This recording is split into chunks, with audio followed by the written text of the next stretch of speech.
A very good afternoon to one and all.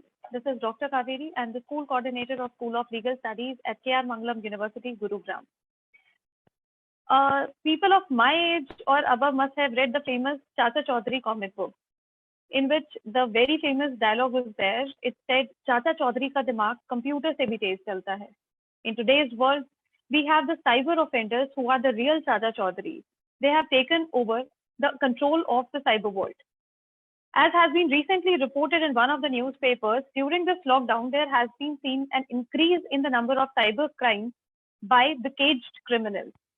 Cyber stalking, online harassment, online defamation, sextortion, cyberbullying, just to name a few, these are some of the cyber crimes that I think most of the people have not even heard of.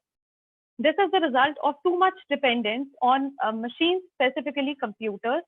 But do we at any point of time think of the consequences that a person has to face?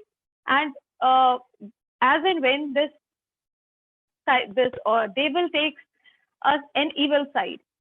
Do we at any point of time think about what will happen next? People are sometimes not even aware that they have become a victim or the perpetrator of a cyber crime, which all the more makes the crime serious in nature.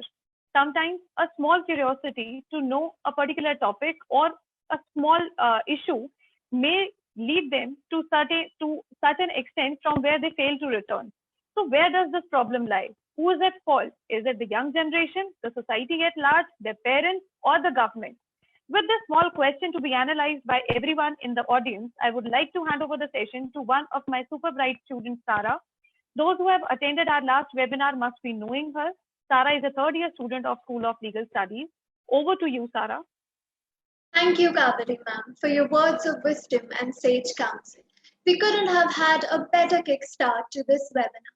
Good afternoon, panelists and participants. I, Sara, from School of Legal Studies, welcome you all to this webinar organized by K.R. Mangalam University on the topic Cybercrime Against Women. Ladies and gentlemen, as already quoted by Kaveri ma'am, according to the National Commission for Women data, there has been a significant increase in cybercrime against women during the COVID-19 induced lockdown, with caged criminals targeting them online. Cyber experts, however, said that these numbers are just the tip of the iceberg. Fellow participants, whatever official figures that are being quoted are not even the actual figures, as majority of women do not report cybercrime because they worry about the social stigma associated with it. On that note, let me introduce you all to our guest speaker of the day, Ms. Namrata Agrawal. We welcome you, ma'am. Ladies and gentlemen, Ms. Namrata Agrawal is a member of the Delhi Higher Judicial Services. She is presently posted as Additional Secretary in Delhi State Legal Services Authority, having office in Patiala House District Courts. Ma'am has a standing of more than 11 years as a judge. In all these years, she has dealt with civil, criminal, rent, and check bouncing cases. During her decade-long instinct as a judge, she has dealt with the famous Nirbhaya case and a complaint case involving Mrs. Sheila Dikshit, former CM of Delhi, amongst other high-stakes matters. Ma'am, I kindly request you to address the gathering now. Thank you so much, Sara. Good afternoon, everyone. We all know that today we all are living in a world affected by COVID-19 virus, where social distancing has become a norm for safe living. During these challenging times, our dependency on technology has increased tremendously. And with this dependency, we all are facing the challenge of cybercrime. A recent study shows that out of total internet users, only 29% are women. There are, of course, several reasons for this, like cyber illiteracy, etc. But it cannot be denied that cybercrime is also one of the major reasons behind it. Every day, several women delete their social media account under the threat of misuse of their data. Further, 73% women are affected annually by this menace of cybercrime. But the most highlighting fact is that only 30% women go ahead to make a complaint against the offense of cybercrime. So why is it so? Mainly because the cybercrime remains unreported is the hesitancy and the shyness of the victim, and also her fear of defamation of family name. Many times, she considers that she herself is accountable for the crime done to her, and women are more vulnerable to the attack of cybercrime. The cyber criminals constantly threaten and blackmail the victim with different names and identities. Women fear that reporting the crime will affect their family life. They also question whether or not they will get the proper support of their family and friends while they are reporting the cases. Having said all this, now let us understand first what exactly is cybercrime. I will be sharing a PPT on your screens.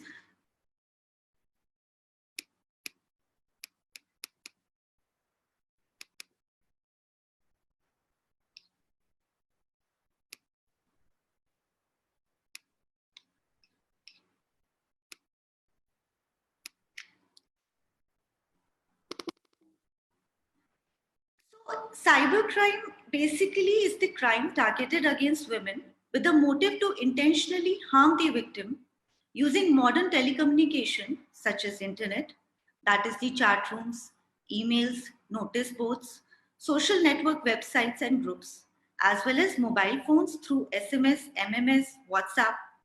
So basically cybercrime in that case would be any unlawful act where computer or communication device like our mobile phones or computer network is used to commit or facilitate the commission of a crime.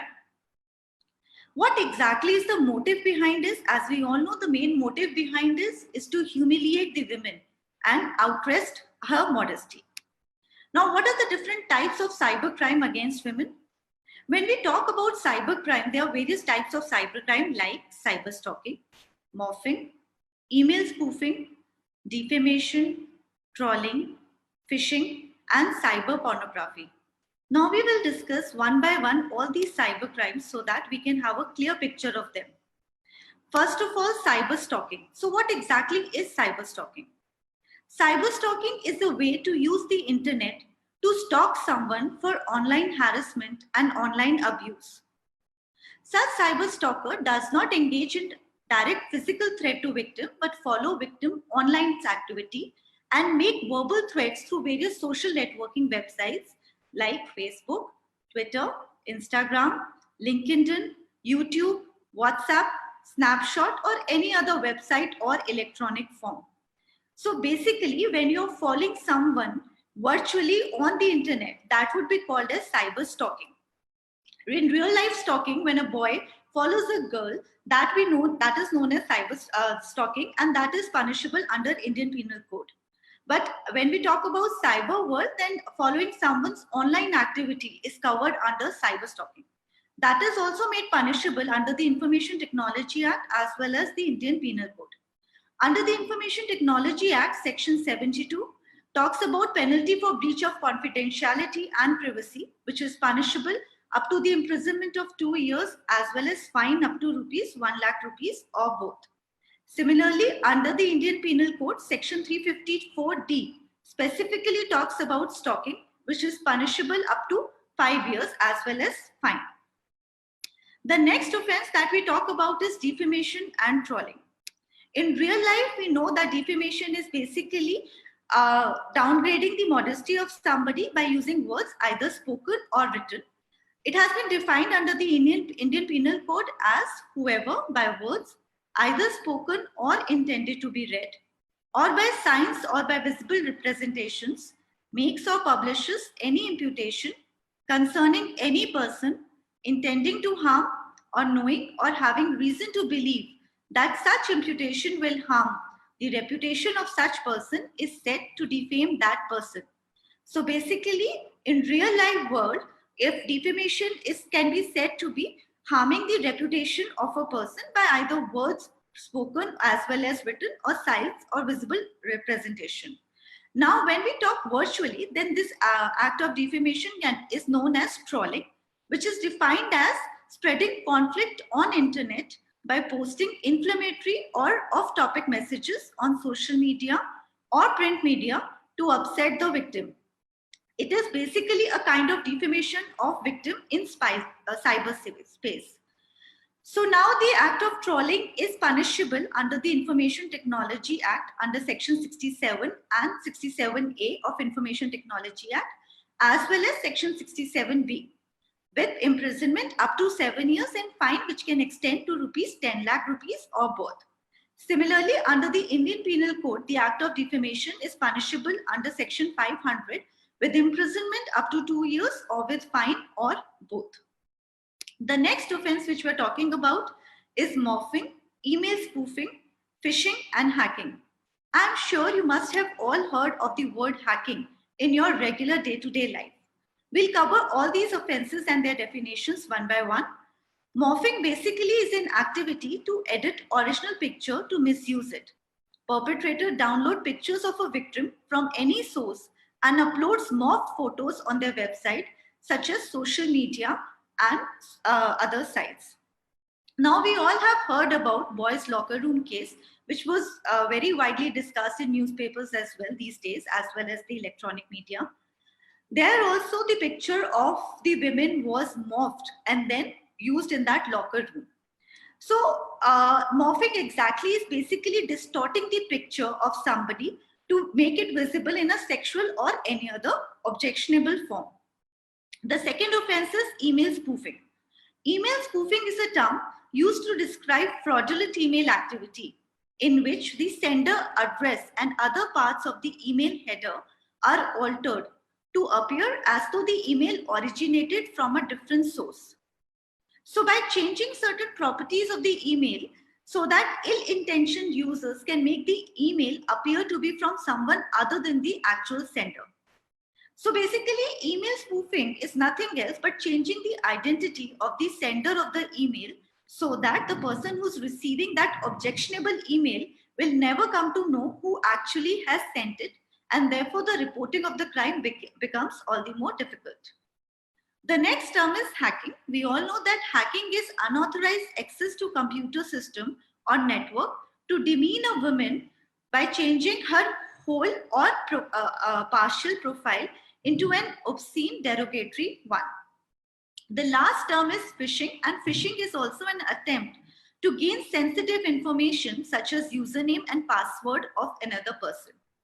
Now, what exactly hackers do in day-to-day life is, first they commit the offense of phishing by basically getting information about the username and password of some other person illegally and then hacking the account of other person to get sensitive information out of it.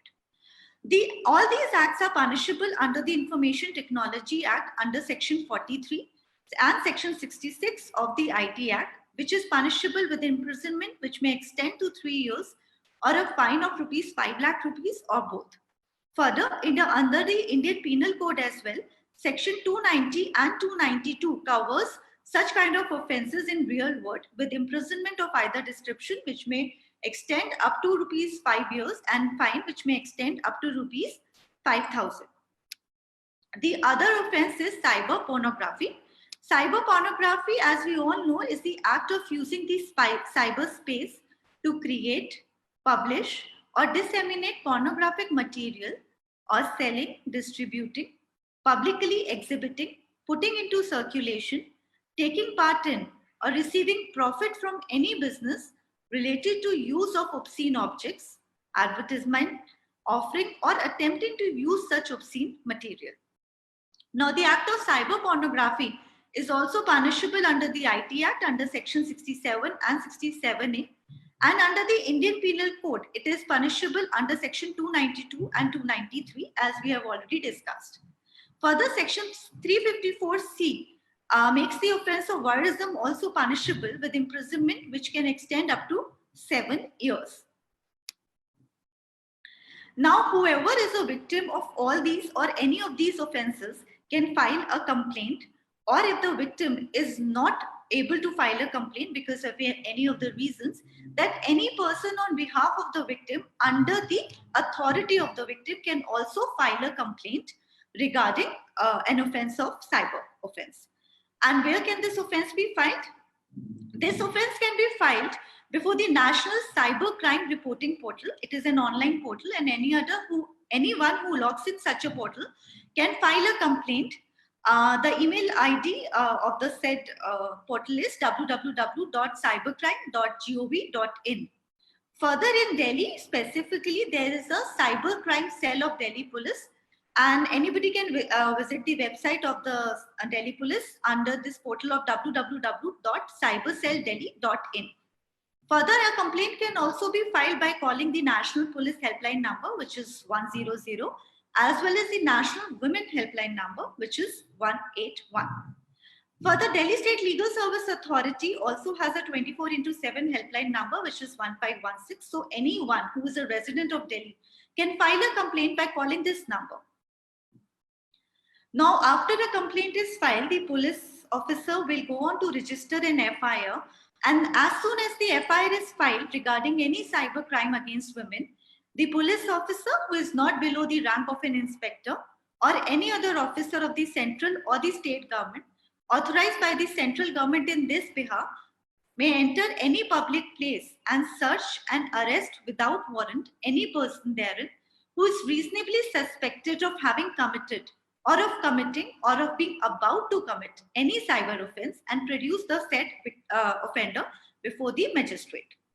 Further, the police officer can also confiscate any computer system, pen drive, floppy, compact disc, tape drives, or any other accessory relating to the offense. After completion of the investigation, the police officer thereafter will file an investigating report before the magistrate who is trying the offense of cybercrime. Now, cybercrime against women will be tried under the Information Technology Act as well as the Indian Penal Code, as we have already discussed. Further, even the cybercrimes which are committed against children, that is children who are below the age of 18 years, they can be tried under the POCSO Act as well. As per Section 77B of the IT Act, the offence punishable with imprisonment of 3 years and above shall be a cognizable offence. That is, in all those offences, the police officer can arrest without warrant. And the offence punishable with imprisonment of 3 years shall be bailable, whereas the offences which are punishable with imprisonment extending 3 years shall be non-bailable offences. Further, the Information Technology Act shall apply to any offence committed outside India as well by any person irrespective of his nationality. This act shall apply to an offence or contravention committed outside India by any person if the act or conduct constituting the offence or contravention involves a computer system, or computer network which is located in India. So, by this, we all can understand that irrespective of the fact whether the offended is located in India or outside India, or whether the computer system is located in India or outside India, if the network which is used to commit the offense is of India, then the offense can be punishable and tried in India only. Now, every state has a legal service authority which provides free and competent legal services to women as well as children, irrespective of their social and economic background. In Delhi, we have Delhi State Legal Service Authority, and in Haryana, we have Haryana Legal State Authority. So what is the function of these authorities? The function of these authorities is to help the victim report cases if any offense is committed against a woman, and also to make sure that the victim is adequately redressed. If the victim is not able to afford a lawyer, then it is the duty of the authority to provide free and competent lawyer to the victim who can pursue the case of the victim. Now, the Delhi State Legal Service Authority has conducted various programs across Delhi to make women aware of their rights, so that even only if the woman is aware of her rights, then only she can report it. Thank you so much. Now, I will ask Sara to ask any questions if she wants to, or if any of the attendees want to ask any question, they are free to do that. Thank you, ma'am, for your pearls of wisdom and wise remarks. Ladies and gentlemen, the world of internet today has become a parallel form of life and living. The rapid technological advancements like the internet clearly threaten to leave the law behind. The open and unregulated nature of the internet and the irrelevance of geography means that internet also provides a futile ground for criminal enterprise. Moving forward, ma'am, with your permission, we would now like to entertain some of the questions from our participants. Sure, sir. Sure. Ma'am, the first question is from Anu from KR Mangalam University. The question is that with the increasing rate of cybercrime against women, what precautions a woman should take to secure themselves from cybercrime? Well, that's a very nice question, and I think that a lot of women and children will take an advantage of it. Firstly, we should have a very strong password for all our social networking accounts that we maintain. A strong password is necessary, and above it, what is necessary is that we should not share our password with anyone. Similarly, all our computers, our mobile phones, or our tabs should be password protected. They should not be left unattended at any point of time so that nobody can misuse or hack any of these appliances. Another precaution that I would suggest everybody, especially females, is that please do not share your personal photographs or your family photographs with anybody.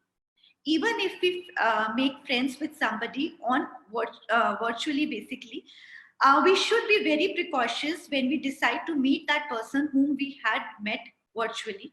I would suggest, if you really decide to visit someone personally whom you have met virtually, please take somebody along with you or meet that said person at a public place. Similarly, if you are sharing your pictures on social networking sites, you make sure that all the people in your contact list are your friends who you know really, because you never know that person whom you have befriended virtually, whether they are revealing their true identity or not. So these are some basic precautions that we all can take in order to protect ourselves from any such offense. Sure, thank you, ma'am. Ma'am, the next question is from Tarunjit Singh Jolly from KR Mangalam University. The question is that we always talk about women-related cybercrimes and set aside the males who are victim of same. A week ago, Manav Singh of Heritage School committed suicide because of false allegations of rape by a girl on social media.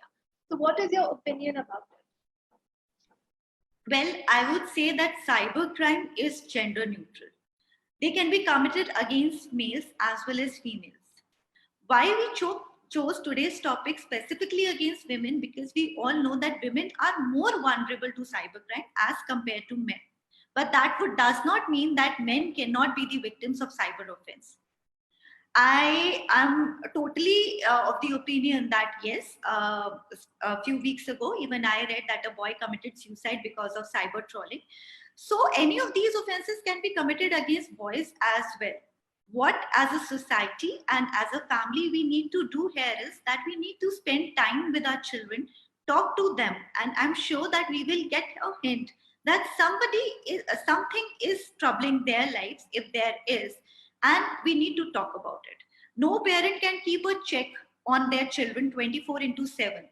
So what is needed, I think, is educating their children that they can report cases and that their family will support them if any such incident takes place, and also to spend time with your children. Sure, ma'am. Thank you. Ma'am, the next question is from Ashutosh Tiwari from KR Mangalam University.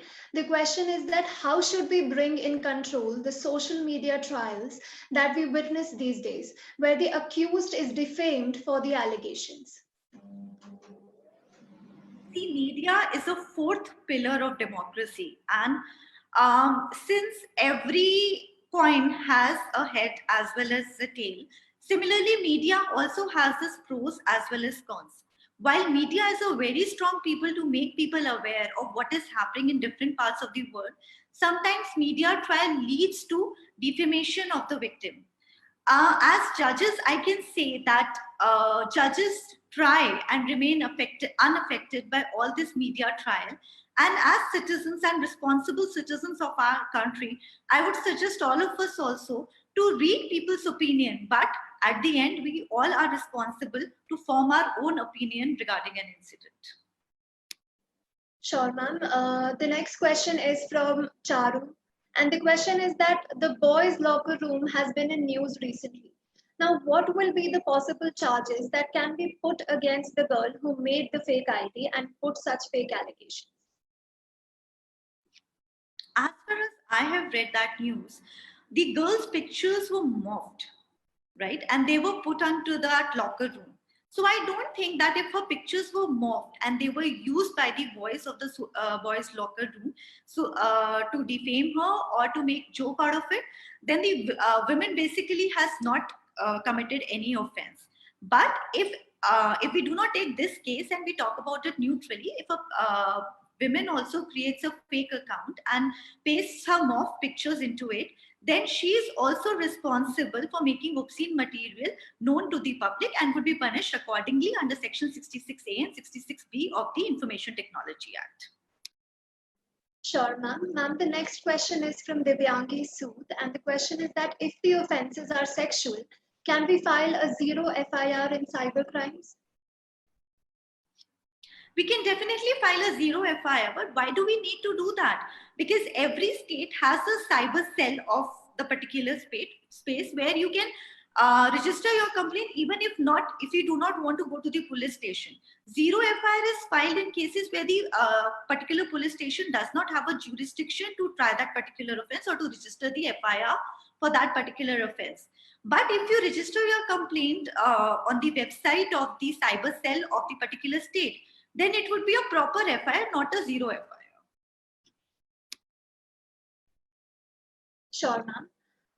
Ma'am, the next question is from Ashutosh Tiwari from K.R. Mangalam University. The question is that how should we bring in control the social media trials that we witness these days? So how do we control these trials?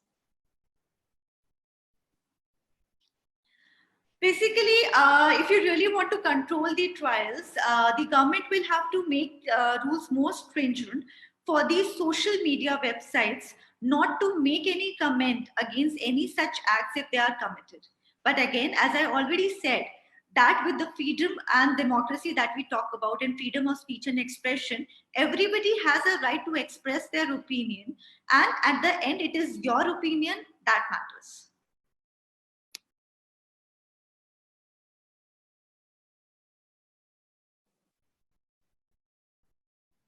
Sure, ma'am. Ma'am, the next question is that how to judge the authenticity of some unknown social media accounts? Basically, yes. It is very difficult to judge the authenticity of social media accounts. In fact, maybe, people who have become real life hackers or who have gained a lot of knowledge, sometimes negative as well, in the world of cyberspace, they may be able to do it. But for us who are basically normal users, it is very difficult to judge the authenticity of such accounts, and that is why it is always advised to be very careful while befriending or trusting anybody virtually. Ma'am, the next question is from Yagna Singh, a class 12 student of K.R. Mangalam World School. The question is that the current exposure to social media platforms has exposed female students to sexual harassment in the form of spam messages from inappropriate accounts. Merely reporting the accounts doesn't stop them from creating a new account. Why aren't there any such criteria and laws to create accounts on these platforms, since in the name of anonymity, many people get away with the harassment? See, cybercrime in India is an evolving law. We know that in India, the concept of cyber technology came much later, and therefore we are in a phase of transition where our laws relating to cybercrime are also evolving with time. Right now, we do not have such stringent laws, rules, or regulations to stop people from creating anonymous accounts. But surely, government will come up in some time with more stringent rules and regulations so that people will not be able to create these anonymous accounts. As on date, The only remedy which is available with us is either to block those accounts from where we are receiving objectionable messages or comments, and also to report these accounts to the social networking website in which these accounts are created, so that the particular website will delete all those accounts which have been created by a particular IP address. That is, even if a person is using the same laptop for creating various accounts, then by catching the IP address of that particular user, the social media website can block all the accounts which have been created by through that IP address. Further, you can also report the offense to the cyber cell of your particular state. Ma'am, the last question is that the boys' locker room case roots go to patriarchy and misogyny. What do you think? How can this mentality be changed? That's a very nice question, and I always discuss this with all my participants whenever I'm doing a webinar on this. See, there is no lack of laws in our country, as I think. What is required is the change in the mindset of the people. And this change cannot be brought about by any law. It has to come from the society, from the family. We all know that family is the basic unit of the society. So basically, as a family, we have to stop distinguishing between a boy and a girl right from their birth.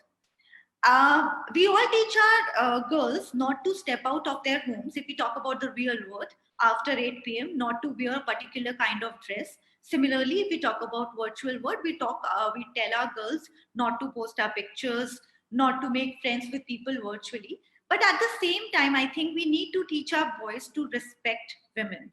And if we teach that to our boys right from the childhood, I think it will go a long way in changing the mindsets of the society.